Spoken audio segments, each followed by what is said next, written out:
Alright guys, this week we're going to be learning how to draw the upper torso and its relationship to the bottom of the head. So by now you should have a good understanding of how to draw the face. So the idea behind this lesson is we're going to work our way down drawing the entire human body, and by the end of this unit you should have a very good understanding of how to draw the male human body and female human body. And we're going to start with the male. Remember to pay close attention and draw this stuff step by step, making sure you match your drawing to mine. Don't be afraid to erase or make adjustments. Remember, you can always pause the video and take your time. This is very difficult to learn and took me years to master myself. So like I mentioned before, we're going to start with that male torso. So as we begin, make sure you give yourself plenty of room for this. Start things off with the upside down egg shape for the head, obviously, just like we've done weeks prior. And also, like weeks prior, we're going to put our facial lines along with the ears. The ears are key here because they link the head to the upper torso. And make sure you get the location of the ears and eyes and nose and mouth right. Everything when you're drawing the human body is intertwined and relates to each other. So once you've got that done, we're going to take that center line from the face and we're going to extend it downward to make a head lollipop.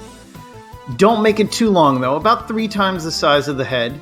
And this is going to represent the front-on view of the spinal cord and will help connect everything and center everything properly.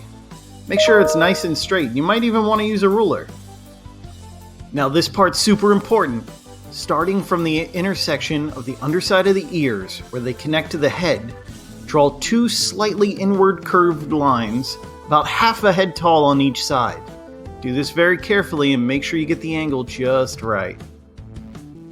As you can see, we're building our upper torso downward.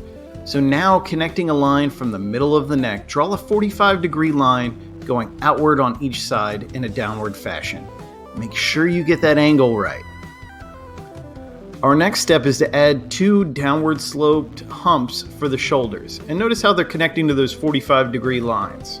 Alright, so on a side note, if we were drawing someone without Olympian-sized proportions like we're doing here, we would make these humps less wide and a little bit smaller. Alright, our collarbone is next.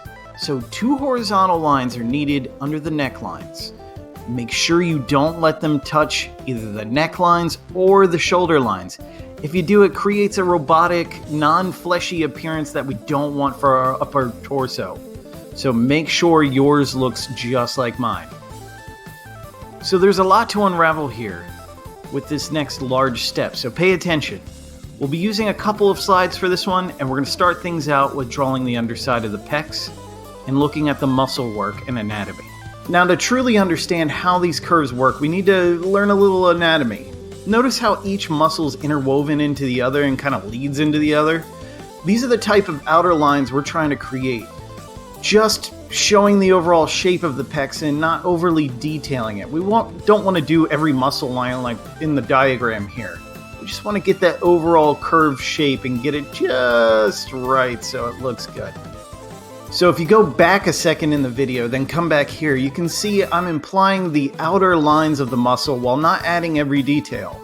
This is because most of those details are under the skin, so only the outer lines are important when we draw. Notice how the lower pectoral curve leads into the underside of the shoulder, and the lower shoulder curve leads into it. It's kind of interesting. Can't focus more on these key lines to getting your torso to look correct more. So make sure you are really observing these relationships because it's very important, and make sure you've applied this to the other side of your shoulder there. Now you've got your line work done. That's awesome. Now time for the shading. We're going to use a top-down light source for simplicity purposes. So keep in mind when we're doing our shadows, remember, the further something juts out from the body, the more of a shadow it's going to cast because our light is going downward. So starting from the jaw, we're going to be adding a heavy shadow since the face and the lower jaw juts out very far. So that shadow's got to be represented in that neck like I've done here. The next shadow is for the traps. The traps curve forward slightly, especially for people that are really ripped. And we're going to add a little bit of shadow here to show that little pit in the traps on both sides. And that shadow is going to go right above the collarbone, and you can let it touch the collarbone. Now, thinking about curves, the pecs are curved. So we're going to add shadows to the lower half without letting the shadows touch the lower pec line. Remember, the upper pecs are catching the light from above, not the lower, and that's why we're putting shadows down there. Finally, our last step is shading the shoulders. The same principle applies here as the pecs. We're shading the lower parts of the shoulder because the upper parts are catching that light from above. Aren't you proud of yourself? Nice work. That was a lot of work. I'm sure you were really kind of stressed drawing it and probably had to erase a lot. And it's okay. Remember, if you repeat yourself and do this one step at a time, you'll get it right. So our assignment for this week, it's very simple. You're going to draw the upper torso and shade the upper torso exactly like I've done here 3 times. And then lastly, you're going to add properly proportioned faces to each torso as well. Make sure you've done it 3 times. It's very important because we want to build muscle memory when we're drawing these things, and it'll allow you to draw the upper torso and human body faster. If things didn't end up looking correct and your drawings didn't line up with mine, make sure you shade and fix your drawings to match mine as close as possible. So what did we learn? We learned how to draw the upper torso with proper proportions and basic shadows. And while that sounds simple here, you've made a huge step into drawing the human body properly. Malego!